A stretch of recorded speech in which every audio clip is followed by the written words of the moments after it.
지난 시간에는 감독의 직분에 대해서 말씀을 드렸습니다. 교회에서의 직분은 아주 매우 중요하다고 할 수 있습니다. 사람들은 교회에서 직분 맡는 것을 대수롭지 않게 생각하는 사람들이 있는가 하면 또 직분이 무슨 사회에서의 계급과 같은 그러한 상하 관계에 있는 것처럼 직분도 높은 직분, 낮은 직분이 있다. 이렇게 또 생각하는 사람들이 있는데 둘 다 잘못된 생각입니다. 그래서 교회의 직분의 중요성을 교회에서 하는 일의 비중을 따져서 어느 직분이 더 소중하냐, 덜 중하냐 이렇게 판단해서는 안 되는 거예요. 우리가 흔히 하는 얘기로 교회는 예수 그리스도의 몸이고 또 교회의 머리는 예수 그리스도다. 그런 얘기 성경에 있잖아요. 그러면 머리는 예수 그리스도면 요 목은 누구냐, 목은. 어떤 사람들은 이 목은 목사가 목이다. 그럼 발가락은 누구야? 그러면 그건 그렇게 농담 삼아서 이야기하는 경우도 있는데 당연히 목사의 그 비중이 가장 크죠. 예. 가장 비중 있는 직분이고, 그래서 사람들은 목사가 가장 중요한 직분이고, 그 다음에 장로고, 또 권사, 집사, 이렇게 생각을 하는데, 목사가 가장 중요한 직분이라는 것은 직분 자체를 말하는 것이 아니라, 목사가 하는 일이 뭐예요? 설교하는 일이잖아요. 복음을 전가하는 일이잖아요. 그래서 그 전가하는 복음이 정말로 목사가 바른 복음을 전할 때 그 일 자체가 중요하기 때문에 그 복음을 전하는 목사의 직분이 중요하다는 것이지 직분 자체가 높고 낮은 건 없어요. 칼빈이 말하기를 설교가 없으면 구원이 없다 그랬어요. 설교가 없으면 구원이 없다. 사람이 설교를 듣고 하나님 말씀을 듣고 또 믿음이 생기고 깨달음이 있을 때 구원을 얻는 것이지 말씀을 하나도 듣지도 않고서 그 사람이 구원하는 믿음이 생길 수는 없다. 설교라는 게 생명을 살리는 일이에요. 사실은 상당히 중요한, 물론 생명을 살리는 일은 하나님이 하시는 일이지만 그 과정은 목사가 담당한다 그 말이죠. 그래서 중요하다는 것이지 직분 자체가 중요하다거나 아니면은 그것이 높은 직분이라거나 그런 것은 아니다 그 말이에요. 그래서 다른 직분과 차별이 되는 것도 아니고 목사라는 직분이 높다는 이야기도 아니다. 그래서 옛날에 제가 알던 어떤 목사님은 큰 교회 목사님인데 그 교회는 여러 가지 하는 일이 많잖아요. 목사도 있고 부목사도 있고 이렇게 또 교육 전도사도 있고. 그런데 그 사례비가 별 차이가 없어요. 대부분 보면은 목사의 사례비가 제일 많고, 그 다음에 부목사 또는 전임 전도사나 강도사, 그 다음에 또 교육 전도사, 이렇게 심지어는 교회 차량을 운행하는 그 기사, 집사님이나 목사님이나 거의 비슷해요. 사례비가. 다 중요한 일이라는 거죠. 어느 것 하나 소홀한 직분이 아니다. 다 교회를 위해서 필요한 직분이고 하는 일이기 때문에 차별을 두지 않는다. 참 정신은 상당히 좋다. 그런데 모든 교회가 다 그렇게 하지는 못해요. 사도 바울이 감독의 조건에 대해서 말하고 있는 것은 지난 시간에 말씀드린 것처럼 이러한 조건에 맞는 감독을 세우라는 의미가 아니라 조건에 맞는 감독은 없다라고 말씀드렸죠. 3장 1절에서 7절까지 말하는 이러한 조건을 다 갖춘 사람은 없어요. 그러니까 그런 사람을 찾을 수가 없어요. 그래서 감독을 그럼에도 불구하고 내가 지금 감독의 직분을 맡고 있다. 목사의 직분을 맡고 있다. 그러면 내가 내 자신, 자격이 없는 내 자신을 돌아보라는 얘기예요. 그러니까 그걸 자격이 없는 사람이 그런 직분을 받았기 때문에 그걸 가지고 권위를 내세우고 남을 다스리고 가르치고 이렇게 하지 말라는 얘기예요. 사실 감독, 요즘에는 감독이라는 말은 감리교에서는 감독이라는 말을 쓰지만 우리는 감독이라고 하지 않고 목사가 자기 자신이 자격이 없다라고 깨닫는 것은 상당히 중요한 일이에요. 대부분 목사들이 그런 생각 안 해요. 나는 남들과 다르다. 하나님이 특별한 어떠한 권위를 주셨다. 이렇게 생각하는 사람들이 대부분이에요. 그래서 제가 옛날에 노예 같은 데 가서 이렇게 이제 말할 기회가 있어서 이야기를 하면 여러분들이 거기 이제 목사나 장로만 모여 있는데 여러분이 목사 장로라고 해서 그것 가지고 구원받는 거 아닙니다. 그건 구원과는 전혀 상관이 없습니다. 이 중에도 많은 사람이 구원을 못 받을 겁니다. 이렇게 얘기하면 당연히 듣기 싫어하겠지만 그게 사실이거든요. 대부분 못 받을 거예요. 아마 대부분. 그건 그렇게까지는 얘기를 안 해도 이 중에 과연 몇 명이나 구원을 받겠습니까? 이렇게 얘기하면 다 기절할까 봐 그렇게 극단적인 얘기를 안 하고 많은 사람이 구원을 받지 못하면서도 이 자리에 있을 겁니다. 그런 소리는 했어요. 근데 어떤 목사님은 또 거기에 대해서 기분이 나쁜지 나는 그렇게 생각하지 않는다. 그래도 하나님이 우리를 목사나 장로로 세운 것은 구원 받았기 때문에 그런 것이 아니냐. 그래서 너는 그렇게 생각해라, 속으로. 그 양반 참, 근데 저하고 나이가 동갑인데, 몇 년 전에 돌아가셨어요. 글쎄, 어디 갔는지 그건 제가 눈으로 안 봐서 알 수는 없지만, 그냥 자신이 자격이 없다. 저는 솔직히 하나님 앞에서 정말 사도 바울처럼 참말을 하고 거짓말을 하지 않는데, 전 자격 없어요. 자격이 없다고 인정을 해요. 성경을 읽으면 읽을수록 묵상하면 묵상할수록 성경에 대해서 아는 거라고는 없는 거. 거의 다 모르는 거죠, 뭐. 옛날에 처음에 오히려 신학 공부할 때는 많이 아는 것 같았는데 점점 시간이 흐르면 흐를수록 모르는 것이 왜 그렇게 많고 좀 헷갈리는지 과연 어느 것이 맞는 건지 이렇게 생각이 들 때가 많아요. 자격이 없다.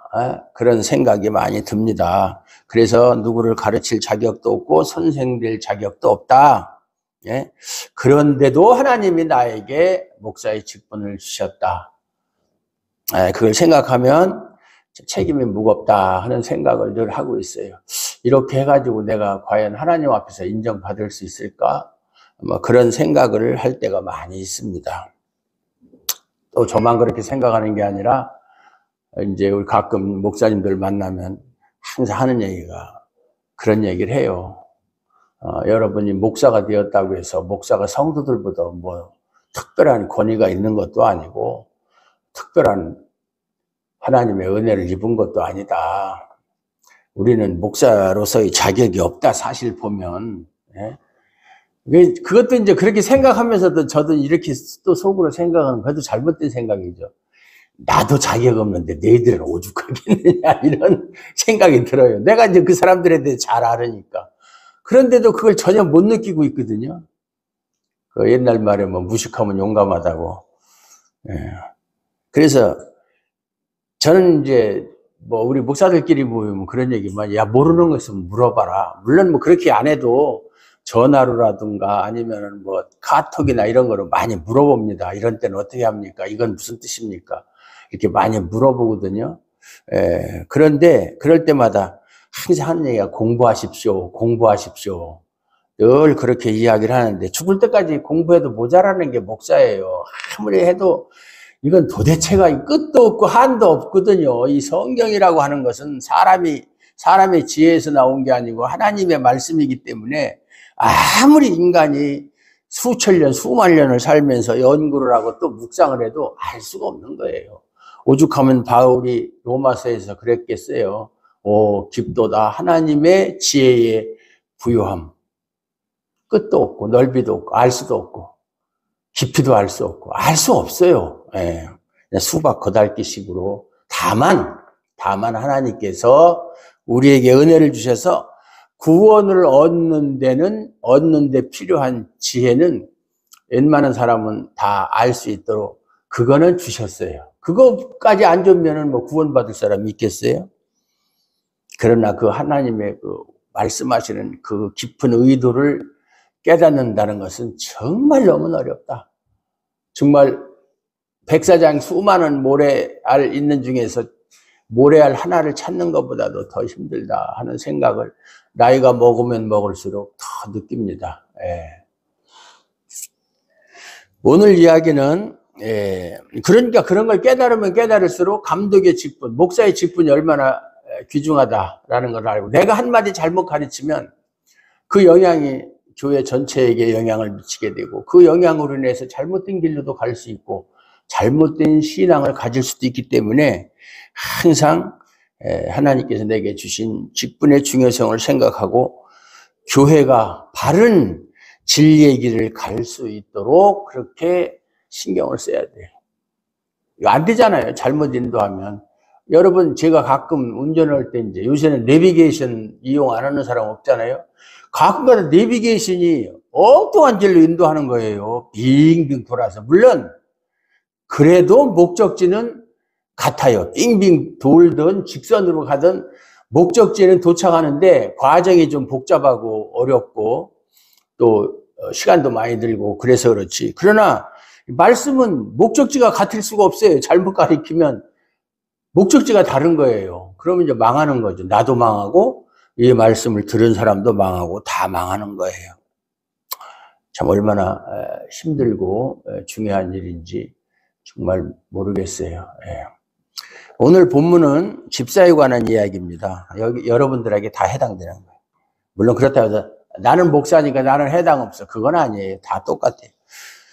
이런 사람을 집사로 세우라, 이런 말인데, 이 말 역시 감독에 관한 내용과 마찬가지로 집사의 위치에 있는 자를 향해서, 집사의 현재 집사 직분을 가지고 있는 사람을 향해서 너희가 집사 자격이 있는가를 생각해보라. 여러분이 한번 나는 과연 집사의 자격이 있는가 한번 생각해보라, 이 말이죠. 앞에서도 말씀드렸듯이 우리는 하나님 앞에 아무런 자격이 없는 사람들이에요. 뭐 목사는 말할 것도 없고 집사도 마찬가지고, 그런 자격이 없는 것은 물론이고, 첫째로 하나님의 자녀로 부름을 받을 자격도 없어요. 왜 수많은 사람 중에 왜 하나님이 우리를 택해서 우리를 하나님의 자녀로 삼으셨는가? 그게 뭐 우리의 어떤 자격이나 조건이나 공로나 선행이나 이걸 보고서 그걸 기준으로 해서 우리를 택하신 건 아니잖아요. 우리 자격이 없어요. 원래 우리 다 지옥 가야 돼요. 하나님의 진노의 자식이에요. 성경의 표현대로 하면. 그래도 할 말이 없어요. 야, 너희들은 100% 지옥이다. 왜 내가 지옥 가야 됩니까? 그렇게 항변할 수 있는 자격을 가진 사람은 이 세상에 단 한 사람도 없다. 그런데 하물며 뭐 집사다, 목사다, 그걸 자격을 따질 수가 있겠어요? 뭐 우리 교회는 뭐 그런 일이 없는데, 뭐 다른 목사님들 이야기 들어보면 뭐 이렇게 해마다 한 번씩 이제 12월 달 되면 그 집사를 임명하거든요. 이제 우리도 이제 다음 주쯤에서 집사를 세울 건데, 그러면 그 중에 이제 어떤 사람은 저는 목사님, 저는 집사 될 자격이 없습니다. 좀 빼주세요. 이렇게 하는 사람도 있다고 그래요.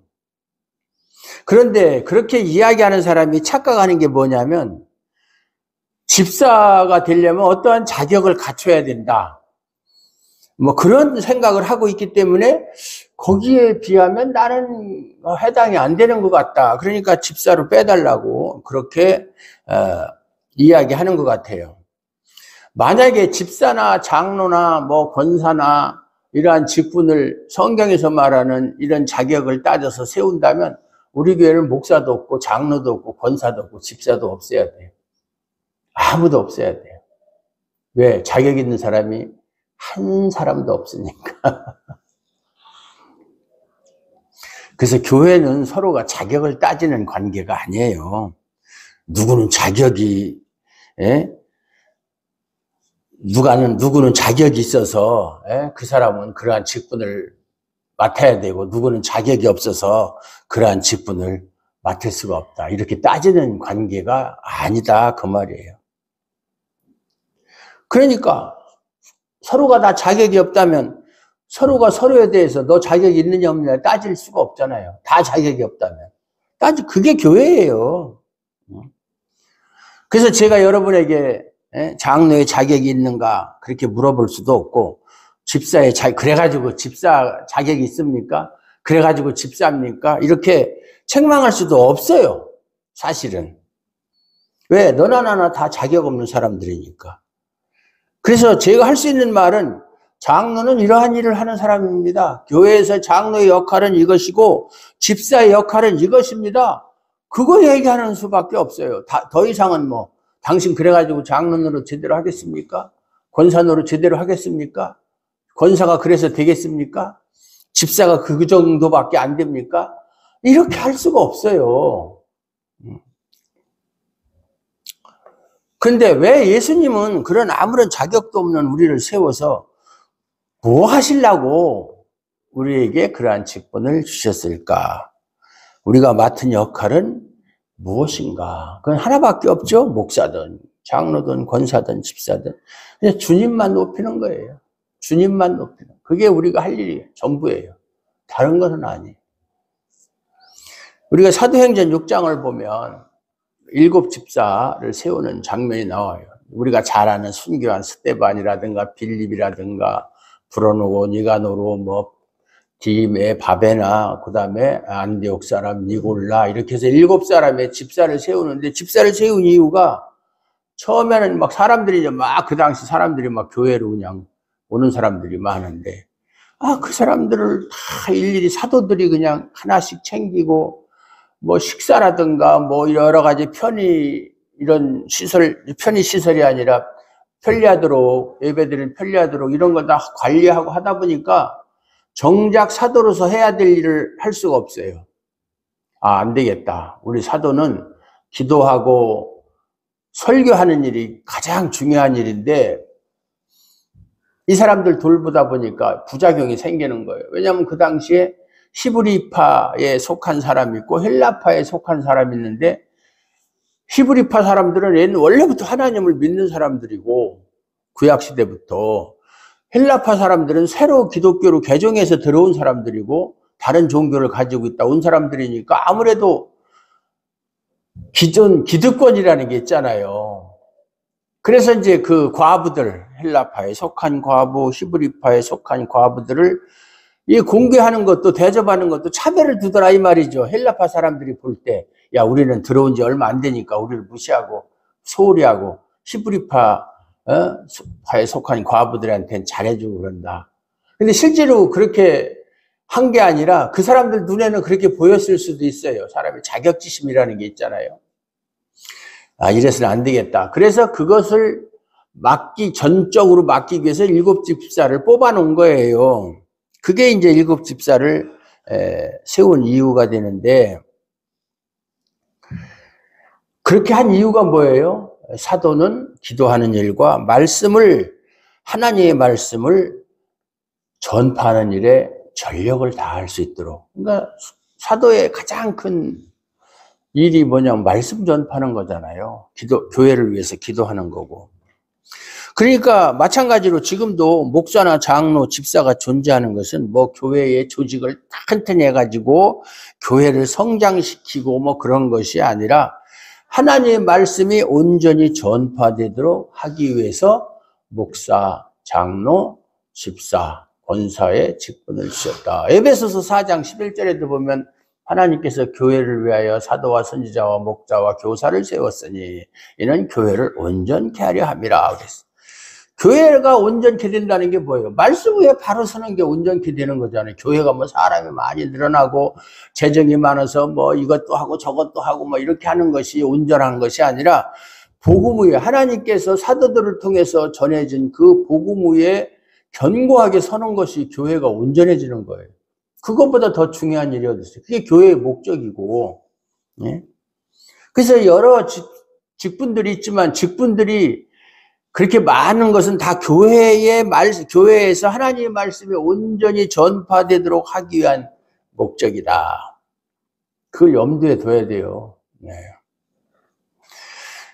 대개 보면 집사는 교회 여러 가지 일을 도맡아 하는 사람으로 생각하잖아요. 우리 교회도 마찬가지예요. 그건 어느 교회나 마찬가지인데 집사들이 하는 일이 상당히 많아요. 뭐 청소하는 교회 청소.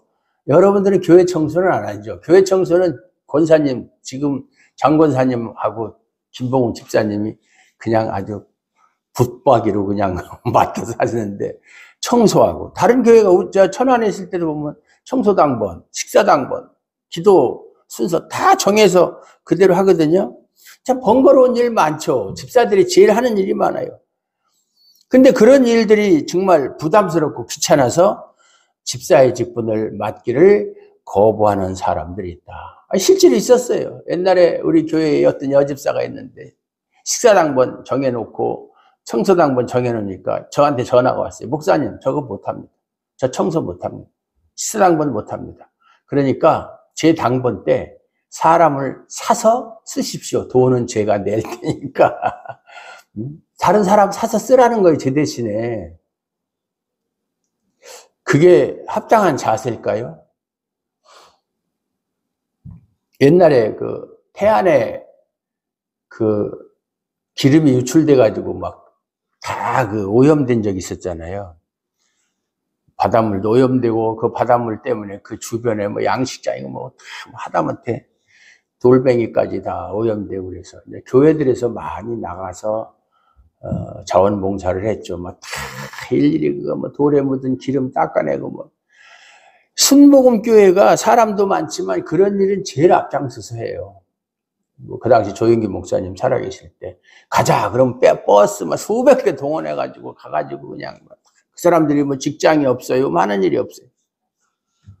사랑의 교회 옥하는 목사님 살아있을 때 그 뭐 그 다른 일이지만 갑시다 그러면 사람들이 저는 돈으로 때울게. 돈 낼 테니까 사람 사서 하세요. 그래서 옥하는 목사님이 왜 순복음교회는 목사님이 뭐 봉사를 한다, 뭐 한다 하면 말 한마디 떨어지면 완전히 그냥 군대식으로 다 가는데 우리 교회는 시키면 돈으로 되겠습니다. 돈으로. 왜 그렇죠? 제가 말씀은 분명히 목사님보다 더 잘 가르치는데 뭐 제자 훈련하면 옛날에는 옥하는 목사님 물론 그걸 뭐 따지고 자시고 할 거는 아니지만은 어쨌든 제자 훈련, 사랑의 교회를 봐라. 얼마나 제자 훈련으로. 그래서 많은 목사들이 그것을 모방을 해가지고 또 나름대로 또 뭐 성공했다고 하는 그런 교회들도 많이 있어요. 안 하는 거예요, 어려운 일은. 그냥 돈으로 내가 안 가고 돈 낼 테니까 그 돈 가지고 사람을 사서 하라는 얘기. 그건 교회의 정신이 아니죠. 예. 여러분들은 절대로 그렇게 하면 안 됩니다. 예. 뭐 그렇게 다른 사람을 사서 내가 돈 낼 테니까 하라 할 정도로 그 여유가 있는 분들도 많지는 않겠지만 설령 그런 능력이 있어도 돈을 떼올 테니까 사람 사십시오 그러면 그럼 한 사람 사는데 100만 원씩이니까 그렇게 내십시오. 그렇게 하신다는 분이 있으면 그렇게 얘기할 거예요. 그런 생각을 가졌다는 것 자체가 교회는 다니지만 교회를 안 다니면 불안해. 언제 무슨 일을 당하면 하나님이 도와줄 것 같지 않아. 왜냐하면 교회를 안 다니니까. 다니긴 다니겠지만 좀 편하게 다니고 싶다 그 말이에요. 예?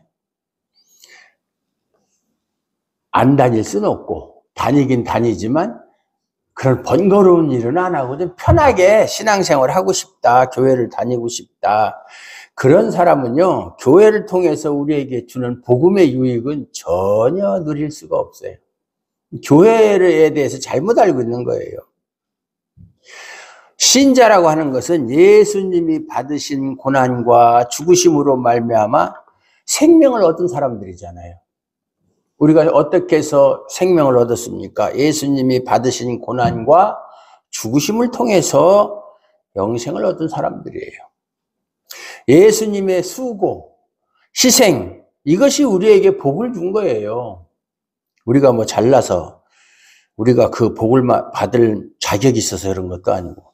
그러므로 신자는 항상 예수님의 수고와 희생으로 자신이 살아가고 있다는 것을 잊지 말아야 되는 거예요. 내가 지금 이렇게 사는 거, 지금까지 살아온 거, 이것이 내 능력도 아니고 내 실력도 아니고 내 지혜도 아니고 오직 예수님의 수고와 희생. 고난과 죽으심으로 말미암은 것이다 하는 것을 한순간도 잊으면 안 되는 거예요. 이것을 잊지 않고 신앙생활하는 사람이 자신 몸이 편하다고, 예? 어렵고 힘들고 귀찮은 일, 나 식사당번 왜 이렇게 자주 돌아와? 식사당번은 없는 집 제사 돌아오듯 나 안 하면 안 돼? 뭐 이런 생각 하겠어요? 내가 편하면 그만큼 다른 사람이 내 몫까지 해야 되니까 다른 사람이 고생하고 번거롭다는 생각은 안 해요. 이런 생각을 가진 사람이 무슨 주님의 희생으로 살아가는 신자라고 말할 수가 있어요? 당연히 없죠. 예.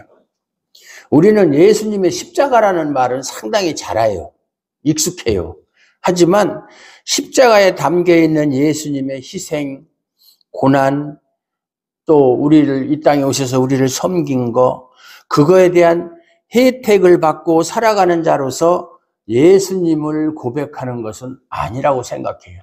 십자가, 우리 교회는 십자가가 없지만 십자가라는 말은 많이 하잖아요.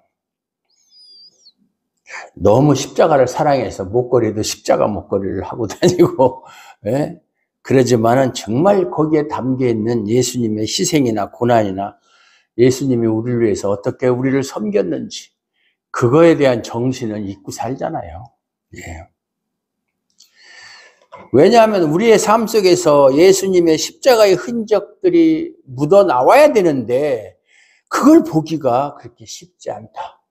이것이 우리의 현실이다. 그 말이에요. 저는 분명하게 말씀드려요. 그게 참 예수님의 십자가의 흔적들이 우리의 삶 속에서 우리의 말과 행동과 이웃과의 관계에서 사회에서 뭐 교회는 말할 것도 없고 그것이 자연스럽게 흘러나오고 묻어나오고 그래야 되는데 그런 모습들은 참 찾아보기가 힘든 세상이 되었다. 예수님의 고난을 믿는다고 하면서 정작 나 자신은 나의 편함을 위해서 살아갈 뿐이다. 그 말이죠. 나 때문에 누가 뭐 고생한다고 해도 상관하지 않아요. 예. 그런 현실 속에서 우리는 정말 정직하게 주님의 십자가를 바라봐야 돼요. 십자가. 저 십자가가 주는 의미가 무엇인가? 저 십자가가 나에게 어떤 유익을 주었는가? 내가 저 십자가 앞에서 어떤 마음과 정신으로 살아가야 되겠는가를 늘 십자가를 뭐 집에 십자가가 있는지 없는지 모르겠지만 십자가를 생각하면서 자꾸 내 마음을 다잡아야 된다 그 말이에요. 그런데 오늘 본문을 보면 앞서 말한 감독의 자격보다는 집사의 자격이 조금은 완화된 것 같은 느낌을 줘요. 하지만 우리가 10가지를 다 갖추지 못하든 한 가지를 갖추지 못하든 자격 없는 것은 마찬가지. 10가지 조건 중에 하나가 부족해도 자격 없는 것이고 한 가지 조건에서 그거 미치지 못하면 그것도 자격 없는 거고. 오늘 본문 8절에서 10절까지 말씀을 보면 이와 같이 집사들도 정중하고 일구이언을 하지 아니하고 술에 인박히지 아니하고 더러운 일을 탐하지 아니하고 깨끗한 양심에 믿음의 비밀을 가진 자라야 할지니 이에 이 사람들을 먼저 시험하여 보고 그 후에 책망할 것이 없으면 집사의 직분을 맡게 할 것이요. 이렇게 말씀하고 있어요. 이러한 조건들도 우리 인간적인 기준에서 보면 뭐 지킬 수 있어요.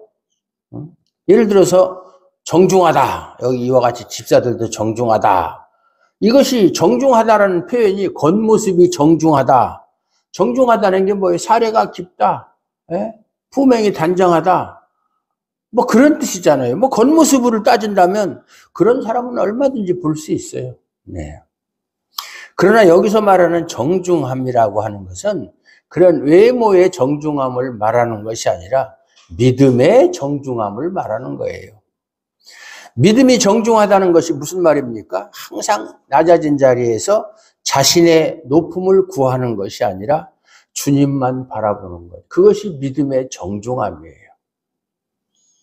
그런데 우리는 그렇습니까? 항상 할 수만 있으면 나를 높이고자 하는 욕망이 일어나잖아요. 그러니까 믿음의 정중함은 우리에게 없는 모습이다. 이렇게 생각할 수 있어요. 일구이언 하지 않는다고 하는데 일구이언이 뭐예요? 한 입 가지고 두 말하는 거잖아요. 옛날 말에 일구이연은 이부지자라. 한 입 가지고 두 말하는 사람은 아버지가 둘이다. 그러니까 이쪽 아버지가 이렇게 얘기하면 그 아버지 따라서 이렇게 얘기하고, 이쪽 아버지가 둘인 사람은 없죠, 사실은. 욕 중에서 가장 큰 욕이죠. 아버지가 둘인 사람이 어디 있어요? 그러니까 일구이연이 남자들이 세계에서, 뭐 여자도 마찬가지겠지만 가장 그게 수치스러운 말이에요, 일구이연. 그런데 여러분, 저나 여러분은 한 입 가지고 두 말 하지 않습니까? 두 말 절대 하지 않습니까? 일구이연 하지 않습니까? 많이 하죠. 많이 해요. 특히나 하나님에 대해서는 말할 필요도 없어요. 사람은요, 환경과 형편에 따라서 말이 달라지는 거예요. 조변석계라는 사자성어도 있잖아요. 아침이 다르고 저녁이 다르다. 뭐 흔히 쉬운 말로 갈 때 마음 다르고 올 때 마음 다르고. 수시로 환경과 형편에 따라서 말이 다른 게 인간이에요. 환경이 좋고 편할 때는 하나님 감사합니다. 자기 뜻대로 되면은 하나님만 믿고 살겠습니다. 막 이렇게 하다가도 좀 어려운 일 닥치면 당장 감사는 고사하고 원망과 불평이 나오는 것이 인간이다. 그 말. 여러분 다 그렇게 살잖아요. 더러운 일을 탐하지 않아야 한다고 하는데 더러운 이는 뭐 정당하게 이익을 얻는 것은 그거는 좋은 거지만 이 더러운 일이라는 것은 수단도 나쁘고 그런 걸 얘기하는 거예요. 뭐 예를 들어 남을 속인다든가 뭐 그런 거 그렇게 해서 이익을 취하면 그건 더러운 이익이죠. 예. 그리고 자기가 노력한 것 이상으로 어떤 결과를 바란다든가 하는 것도 다 더러운 일. 그러니까 높임받을 자격이 없는 사람이 높임받기를 원한다면 그것도 사실은 더러운 일을 탐하는 욕망이라고 봐야 돼요. 자기 분수를 넘어서서 어떤 대접을 받기를 원한다 하면 그것도 더러운 일을 탐하는 것이다. 그렇게 따진다면 결국 모든 사람이 더러운 일을 탐하며 살아간다. 그 뜻이죠. 네. 11절에서는 여자에 관해 말합니다. 이 여자 집사를 얘기하는 거. 여자들도 이와 같이 정숙하고 모함하지 아니하며 절제하며 모든 일에 충성된 자라야 할지니라. 이게 여자 집사의 자격이에요. 단 한 구절. 그런데 이게 간단한 구절 같지만 말 같지만 이 내용을 피할 수 있는 여자가 있겠는가 과연. 네. 한번 과거부터 따져보죠. 여자는 먼저 에덴 동산에서 선악과를 먼저 먹은 사람이 여자예요. 하와가 먹고 자기 혼자 죽기 싫으니까 아담에게도 주어서 우리는 부부니까 일심동체니까 한 몸이니까 죽어도 같이 죽고 살아도 같이 살자. 그러고서 뭐 그런 생각을 하고 그런 마음을 먹고 했는지 그건 알 수 없지만 주었어요. 하나님과 같이 된다는 그 사탄의 말을 속아서 넘어간 거죠.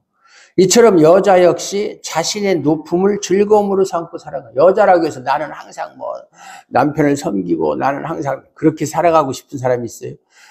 특히나 요즘 같은 세상에 여자가 못하는 일이 뭐가 있어요. 여자가 대통령도 하고 다 하는데, 예? 장관도 하고 요새도 뭐 또 뭐 개각할 때 여자 비율을 뭐 50%로 한다고. 요새 뭐 각계각층에서 두각을 나타내는 사람 중에 여자 없는 데 있어요? 다 있어요. 예?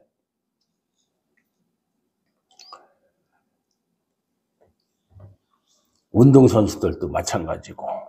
우리 딸내미도 처녀 때 프로레슬링도 하고요. 권투도 하고요.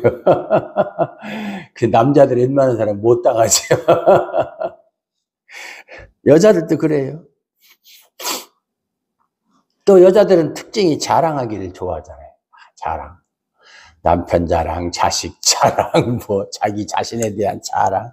자랑할 거 있으면 자랑하고 싶어서 못 견디잖아요. 그냥 아주.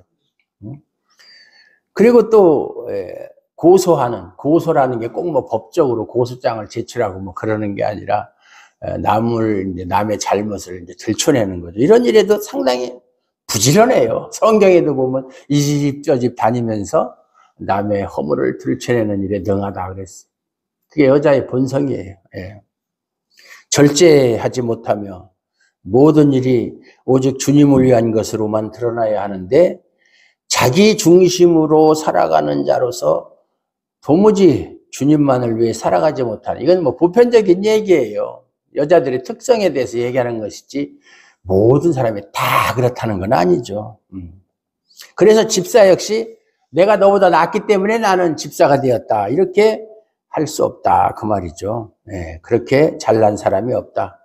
그래서 다른 사람에 대해서 너는 왜 이것밖에 못하는가, 왜 이렇게밖에 못하는가라고 말할 수 있는 자격이 없고, 다른 사람의 신앙을 판단할 자격도 없다. 네. 오히려 다른 사람을 판단하게 되면 그 판단이 나를 판단하게 된다. 예수님이 그랬잖아요. 내가 남을 정죄하면 그 정죄함으로 네가 너를 정죄함이다. 네. 그렇게 따진다면 교회는 아무런 자격도 없는 사람들이 모인 모임이에요. 너도 자격 없고 나도 자격 없고. 예. 그런데 모든 사람들이 이런 자격이 없는 사람들이라면 그러한 모임에서 분쟁과 다툼이 일어나겠느냐? 일어날 수가 없죠. 다 똑같은데. 만약에 그럼에도 불구하고 분쟁과 다툼이 일어난다면 그것은 우리가 우리 자신에 대해서 너무나 모른다는 얘기예요. 남보다 낫다고 생각하니까 분쟁이 있고 다툼이 있고 시기가 있고 그런 거잖아요. 예. 교회에서 어떤 역할을 맡아 수고하든 중요한 것은 아무 자격이 없는 나에게 그러한 역할을 맡기신 주님의 뜻을 생각하는 거예요. 왜 주님이 아무 자격도 없는 나에게 목사를 맡기고 목사의 직분을 맡기고 장로의 직분을 맡기고 권사나 집사의 직분을 맡기셨을까를 생각하는 거예요. 원래 집사를 세울 때 이제 당회가 금년에 누구누구를 집사로 세우, 그건 이제 목사하고 장로하고 결정하는 거거든요. 당회가 집사로 세우는 것이 아니라 사실은 주님이 나를 집사로 세웠다, 이렇게 생각하고 어떻게 집사 역할을 하는 것이 주님만 온전히 전파되고 증거되는 것인가로 고민해야 된다, 그 말이에요. 네. 이것이 집사의 직분을 잘하는 거예요. 네. 이러한 집사가 모인 모임 안에서는 자연히 다툼, 경쟁, 쓸데없는 변론, 이런 거는 있을 수가 없다. 그런 면에서 참 우리 교회 집사님들, 여자 집사님들 특히 참 잘하고 있다라고 생각해요. 제가 볼 때. 예. 뭐 제가 볼 때 잘하고 있다라고 생각하면 하나님도 그렇게 인정하실 줄로 믿습니다. 예. 아주 서로가 그리스도 안에서 교제도 잘하고, 이것이 여러분에게 주어진 역할이에요. 이 역할에 충실할 때 주님만 증거되기 위해 낮아지게 되는 것이고, 수고하고 고생하는 일에는 먼저 앞장설 것이고, 내 유익을 바라보기보다는 주님의 영광을 바라보며 살아가게 될 것이다. 이게 A급 집사들이죠. 진짜 집사들이 이렇게 사는 거예요. 이러한 신자가 실제로는 주의 종이다. 이러한 사람들이 주의 종인 거예요. 주의 종이라는 아름다운 지위와 믿음의 담력을 얻게 된다. 오늘 말씀 끝에도 보면 집사의 직분을 잘한 자들은 아름다운 지위, 아름다운 지위가 뭐예요? 주님께서 인정하시는 주님의 종이라는 지위, 그리고 그리스도 예수 안에 있는 믿음, 믿음의 큰 담력, 자신감을 얻게 된다, 그 말이죠. 우리가 집사가 무엇인가를 십자가 앞에서 깊이 고민하시는 여러분들 되시기를 주님의 이름으로 축원합니다. 하나님 감사합니다. 하나님께서 우리 사랑하는 조아름 교회에 정말 하나님께서 인정하시는 집사님들 보내주시고, 함께 교회가 정말 주님만 온전히 전파되고 증거될 수 있도록, 서로 간에 그리스도 안에서 사랑으로 교제할 수 있도록 허락하신 하나님 아버지께 진실로 다시 한번 감사를 드립니다. 우리 교회 집사 직분, 또한 권사 직분, 또 장로 직분, 목사 직분을 받은 모든 사람이 사실은 아무런 자격이 없음을 하나님 앞에 고백합니다. 그럼에도 이렇게 직분을 주신 것은 하나님께서 우리를 사랑하시고 하나님께서 우리로 하여금 아름다운 지위를 주시기 위해서, 그리고 그리스도 예수 안에 있는 믿음의 큰 담력을 얻을 수 있도록 우리를 사랑하시는 줄로 믿습니다. 우리가 이러한 사랑을 알고 그리스도의 십자가를 바라볼 때 정말 예수님의 고난과 수고와 희생을 생각하면서 과연 하나님 앞에서 어떻게 살아가는 것이 하나님이 기뻐하는 삶인가를 늘 생각하며 살아갈 수 있기를 원합니다. 끝까지 함께하여 주시옵소서. 예수 그리스도의 이름으로 기도드리옵나이다. 아멘.